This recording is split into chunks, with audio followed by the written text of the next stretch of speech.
Hello friends, કેમ છો બધા?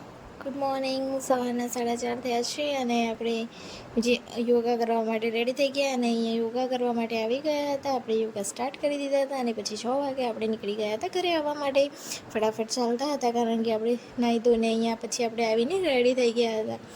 મેં નાહી ધોઈ લીધું હતું અને પછી ભગવાનની આરતી અને પૂજા બંને કરી દીધું હતું અને પછી આપણે ટિફિન બનાવી દીધું. ટિફિનમાં રોટલી અને અહીંયા મગનું શાક હતું.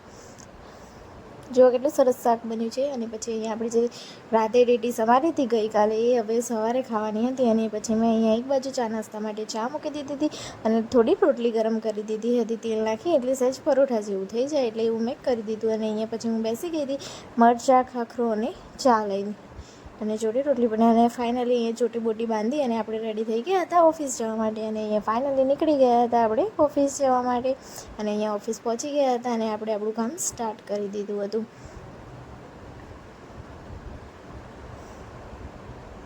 અને પછી અહીંયા સાંજે છૂટવાનો ટાઈમ થતાં શટડાઉન કરી અને પછી આપણે પાછા આપણે ઘર તરફ જવા માટે નીકળી ગયા હતા. અહીંયા રસ્તામાં મારા હસબન્ડ સામેની સાઈડ ઊભા હતા તો અહીંયા રસ્તામાં બહુ જ બધા વાંદરા હતા. બીક તો લાગતી હતી પણ તોય ધીમે ધીમે મેં વિડીયો ઉતારી દીધો અને પછી આપણે નીકળી ગયા ઘરે જવા માટે. પછી રસ્તામાં આપણને ભૂખ લાગી હતી એટલે આપણે થોડી પાણીપુરી ખાધી અને ભેળ ખાધી.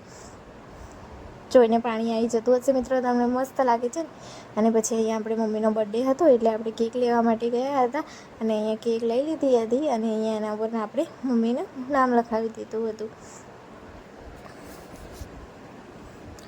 વેનીલા ફ્લેવરની કેક હતી કારણ કે મમ્મીને ચોકલેટ એવી નથી ભાવતી એટલે આપણે વેનીલા લીધી હતી. અને અહીંયા પછી મમ્મીને કેક કટિંગ કરી દીધી હતી, આપણે સેલિબ્રેટ કરી દીધો હતો અને અહીંયા મમ્મીએ કેક કટ કરી દીધી.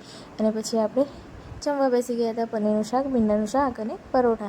અને પછી જમી અને પછી આપણે નીકળી ગયા હતા ચાલવા માટે. રોજ ડેલી હું ચાલવા જાઉં જ છું મિત્રો, તમને તો ખબર જ છે.